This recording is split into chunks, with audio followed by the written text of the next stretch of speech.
Thomas in trouble. There is a line to the quarry by the end of Thomas's branch line. It goes for some distance along the road. Thomas is always very careful here, in the case anyone was coming. Peep, peep, he whistled. The people got out of the way, and he puffed slowly along his trucks rumbling behind him. Early one morning, there was no one on the road, but a large policeman was sitting on the grass close to the line. He was shaking the stone from his boot. Thomas liked policemen. He had been a great friend since the constable who lived in the village, but he had just retired. Thomas expected the new constable would be friendly too.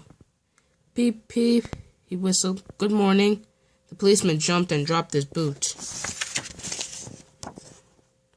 He scrambled up and hopping around on one leg till he was facing Thomas. Thomas was sorry to see that he didn't look friendly at all. His face was red and he was very cross. The policeman wobbled about trying to keep his balance. Disgraceful, he spluttered. I didn't sleep a wink last night. It was so quiet, and now engines come whistling suddenly behind me. My first day in the country, too. He picked up his boot, hopped over to Thomas. I'm sorry, sir, said Thomas. I only said good morning. The policeman grunt,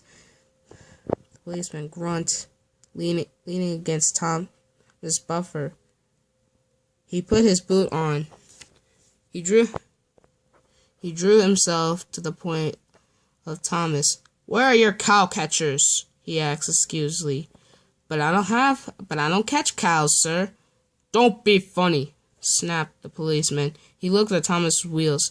No side plates either, he wrote in this notebook. Engines going on public roads have their wheels covered and the cow catchers in front. You have none, so you are dangerous to the public. Rubbish, said the driver. We have been along here for hundreds of times and never had an accident. That makes it worse, the policeman answered. He wrote in this book, regular lawbreaker in his book. Thomas puffed sadly away. The fat controller was having breakfast. He was eating toast and marmalade. He had the newspaper in front of him, and his wife had just given him some more coffee. The butler knocked and came in. Excuse me, sir. You are wanted on the telephone.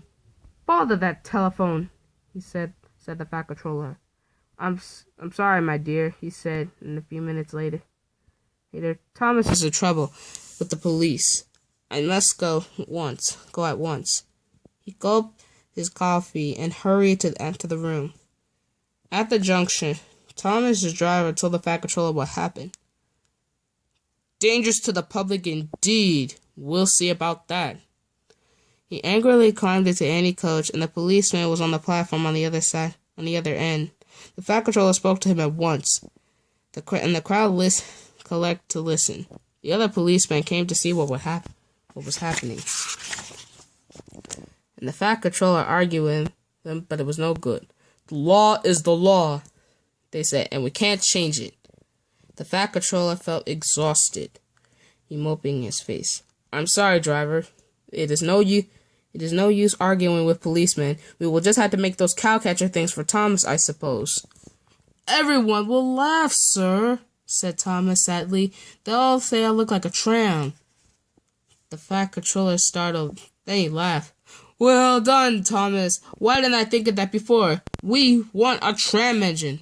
When I was on my holiday, I met a nice little engine called Toby. He hasn't done enough work to do and needs to change. I'll write to this controller at once. A few days later, Toby arrived. That's a good engine, said the fat controller. I see you brought Henrietta. You don't mind, do you, sir? Asked Toby anxiously. The station master wanted to use her as a hen house, and that would never do. No, indeed, said the fat controller gravely. We couldn't allow that. Toby had made the trucks behave even better than Thomas did. At first Thomas was jealous, but he was so pleased when Toby rang his bell and made the policeman jump, and they made firm friends ever since. Next episode is Dirty Objects. Stay tuned for the next RSSM.